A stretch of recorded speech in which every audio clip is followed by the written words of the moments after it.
Assalamualaikum warahmatullahi wabarakatuh. Balik lagi di channel Archer Bodong, channelnya para pemanah pemula ataupun bagi Anda yang ingin belajar tentang panahan tradisional. Pada kesempatan kali ini kita akan bincang-bincang sedikit tentang sejarah panahan dalam umat Islam, khususnya dalam kemiliteran Islam.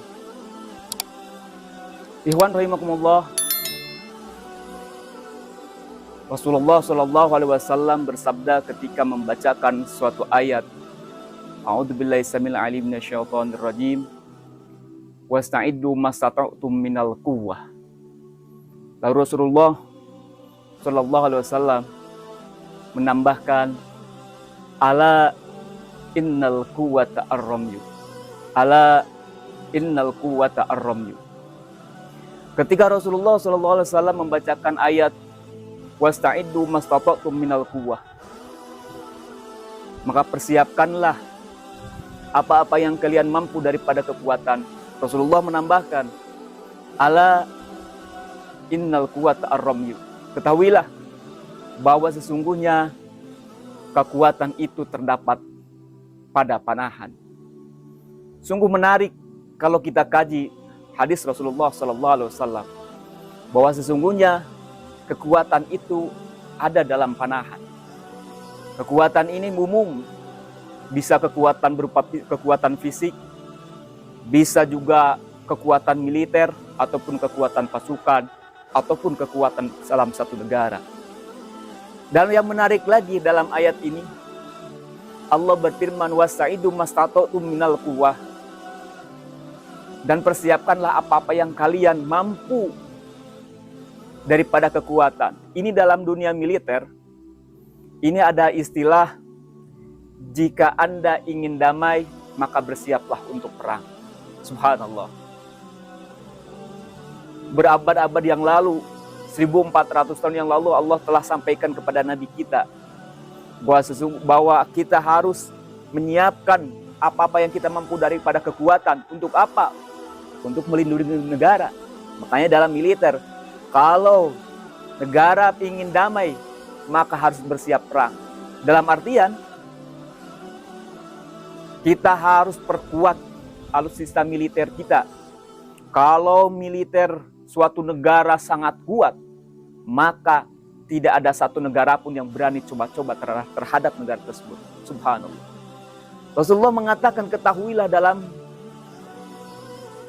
sesungguhnya kekuatan itu ada dalam panahan. Kita ingat ketika perang Uhud, pasukan kaum muslimin melawan pasukan musyrik. Ketika Rasulullah menyiapkan dengan strateginya yang dipandu oleh Allah Subhanahu wa taala melalui wahyu. Rasulullah menempatkan satu unit pasukan pemanah dalam satu bukit di perang Uhud. Rasulullah berpesan pada unit pasukan itu tersebut, apapun yang terjadi, jangan meninggalkan bukit ini. Lalu terjadilah perang. Ketika umat Islam sudah mau mencapai puncak kemenangan, dengan dominannya pasukan pemanah menghujani pasukan musyrik dengan anak panahnya dalam bukit tersebut, lalu kocar-kacirlah tentara musyrik, dan akhirnya setan menggoda terhadap unit pasukan pemanah ini. Dilihat di bawah begitu banyak harta yang ditinggalkan oleh kaum musyrik. Akhirnya mereka meninggalkan pos tersebut. Padahal Rasulullah sudah mewanti-wanti agar apapun yang terjadi, jangan meninggalkan pos tersebut. Ketika pos tersebut ditinggalkan oleh unit pasukan pemanah, akhirnya ketika itu Khalid bin Walid belum masuk Islam dan memimpin pada perang tersebut, memimpin pasukan musyrik, akhirnya merebut pos yang tadinya ditempati oleh kaum muslimin, dan di situ oleh Khalid bin Walid ditempatkanlah satu unit pasukan pemanah. Akhirnya pada perang Uhud tersebut umat Islam hampir memenuhi kekalahan yang total. Ibadah Allah, subhanallah. Rasulullah padahal sudah berpesan, dan unit pasukan pemanah ini adalah unit yang paling penting dalam militer. Makanya sangat sinkron dengan hadis Nabi yang tadi saya katakan, ala innal quwwata ar-ram. Subhanallah, ibadallah. Begitu pentingnya panahan dalam kemiliteran Islam, bermuncullah kitab-kitab yang khusus yang membahas tentang teknik maupun ilmu-ilmu panahan. Kita mengenal dengan kitab Al-Furusyah karya Al-Imam Ibnu Qayyim Al-Jauziyah. Kita mengenal dengan kitab Al-Ghunyah karya Imam Taibugo Al-Yunani. Kita juga mengenal salah satu kitab karya daripada Abu Abdullah Muhammad bin Yusuf Asy-Syafi'i, yaitu kitab Al-Idah Rimayah wa fi Fahlil Qaus dan seterusnya. Dan banyak sekali kitab-kitab yang membahas tentang panahan, karena begitu pentingnya panahan dalam kemiliteran Islam, ibadallah. Ketika pada masa dinasti atau kekhalifahan Bani Abbasiyah, setelah terjadinya perang salib, umat Islam begitu gemilang. Lalu terjadi kemerosotan pada Khalifahan Bani Abbasiyah yang berpusat di Baghdad, Irak.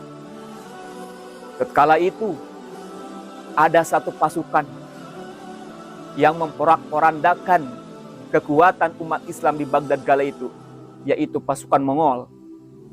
Di mana pasukan Mongol ini mereka sangat mahir berkuda dan sangat mahir berpanah, main panah. Padahal Mongol adalah suku yang nomaden, yang berpindah-pindah mencari sumber daripada makanan. Akan tetapi untuk bertahan hidup, mereka ini sangat mahir dalam berkuda dan sangat mahir dalam panahan. Ketika menyerbu Baghdad, 2 juta umat Islam yang dibantai kala itu oleh kekuatan Mongol. Hancur total pasukan umat Islam di kala itu. Akhirnya Mongol ini jadi momok yang sangat menakutkan di kalangan umat Islam. Kalau lagi kumpul-kumpul, ada yang mengatakan, wah, pasukan Mongol, panik. Umat Islam di kala itu sangat ketakutan. Mendengar kata Mongol saja, umat Islam di kala itu sudah sangat ketakutan, ibadallah. Akhirnya Saifuddin Qutuz membentuk satu pasukan unit khusus yang dikumpulkan dari budak-budak korban perang.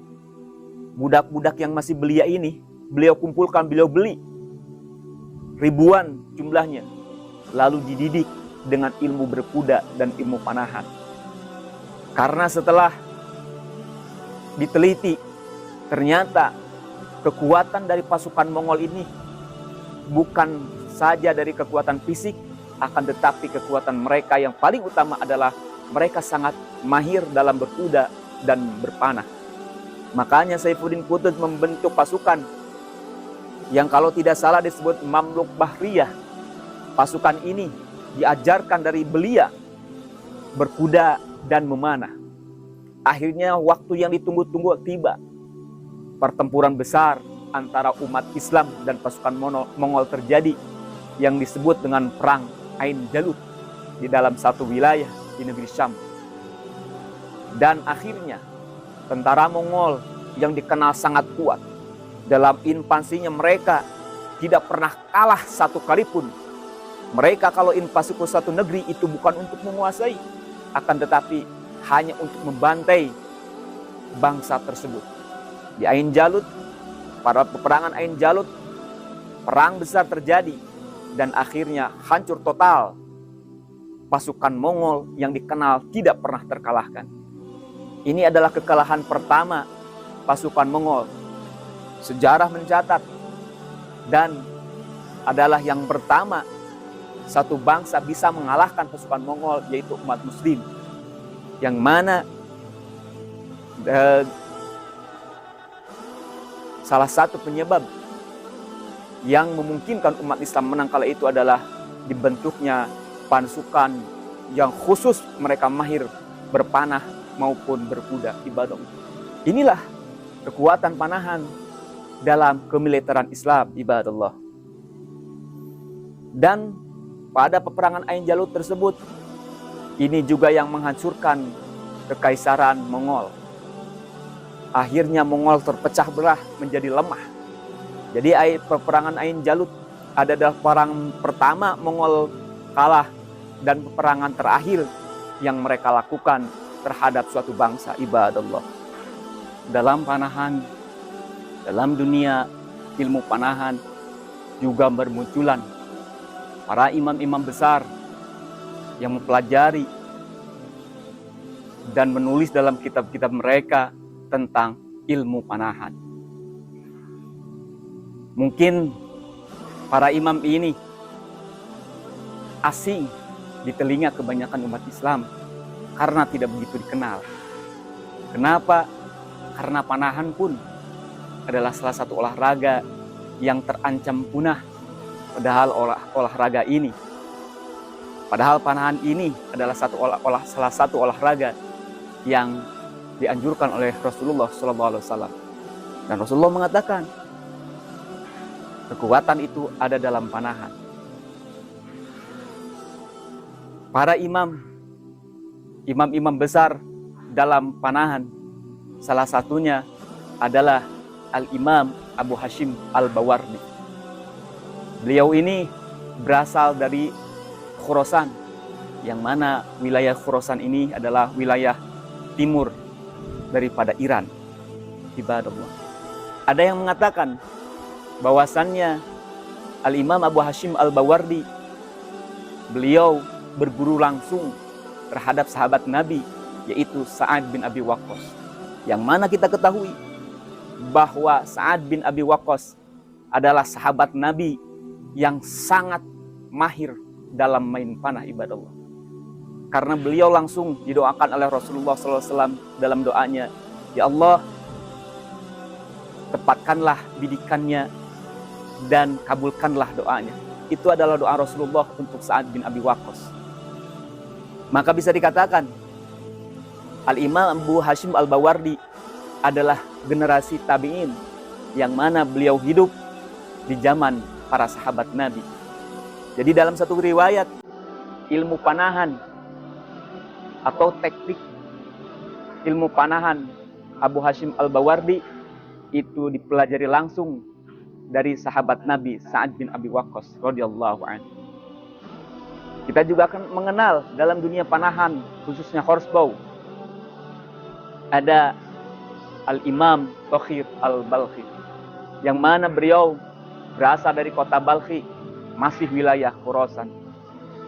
Ada satu riwayat yang mengatakan teknik atau ilmu panahan Imam Tohir itu dipelajari dari putri sahabat Nabi Sa'ad bin Abi Waqqas. Jadi bisa dikatakan Imam Tohir adalah tabi'in, yaitu generasi yang hidup pada zaman para putra sahabat Nabi, ibadallah. Kita juga mengenal tentang Al-Imam Abu Ishaq Ar-Rafa, di mana beliau berasal dari kota Raqqa di Baghdad, di Irak, di Raqqa. Jadi Imam Ishaq Ar-Rafa ini beliau berasal dari kota Raqqa, Irak. Bisa dikatakan Imam Ishaq ini madhabnya adalah madhab pertengahan, yang mana nanti kita kaji tentang teknik-teknik tiga imam ini, yang mana Imam Abu Hashim dengan Imam Tohir itu kayak saling berlawanan ilmu panahannya. Nah, kalau Imam Ishaq ini adalah pertengahan, yaitu tidak condong ke Imam Abu Hashim dan tidak condong ke Imam Tohir. Jadi Imam Ishaq ini adalah mazhab teknik panahannya mazhab pertengahan. Itu saja mungkin pada video ini yang saya bisa sampaikan. Mungkin banyak kesalahan yang saya sampaikan karena itu kebodohan saya sendiri, ibadallah. Terima kasih sudah menonton video ini. Mudah-mudahan kalian umat Islam yang belum terbersit hatinya untuk main panahan, yuk kita sama-sama menghidupkan sunnah Nabi ini. Kita pingin sunnah Nabi ini menjadi syiar kembali. Rasulullah SAW bersabda, "Man ahya'u sunnati ingda fasadi ummati falahu ajru syahid." Ibadallah, barang siapa yang menghidupkan sunnahku ketika kerusakan melanda umatku, maka akan mendapatkan pahala orang yang mati syahid. Ilmu panahan adalah salah satu sunnah Rasulullah yang terancam punah. Di zaman sekarang, jangankan sunnah, wajib saja banyak umat Islam yang menyepelekannya. Banyak umat Islam yang menganggap wajib ini tidak perlu mereka lakukan. Kerusakan terjadi di masa sekarang ini. Makanya, selain sunnah panahan, kita pun kalau melakukan sunnah-sunnah pada zaman sekarang, maka selain panahan, maka insya Allah jika kita istiqomah akan mendapatkan pahala syahid ibadah. Itu saja mungkin yang saya bisa sampaikan. Mohon maaf, banyak sekali kekurangan. Share jika dirasa video ini bermanfaat. Like jika Anda suka, dislike kalau Anda tidak suka. Jika ingin berlangganan dengan channel ini, subscribe channel Arser Bodong. Wassalamualaikum warahmatullahi wabarakatuh.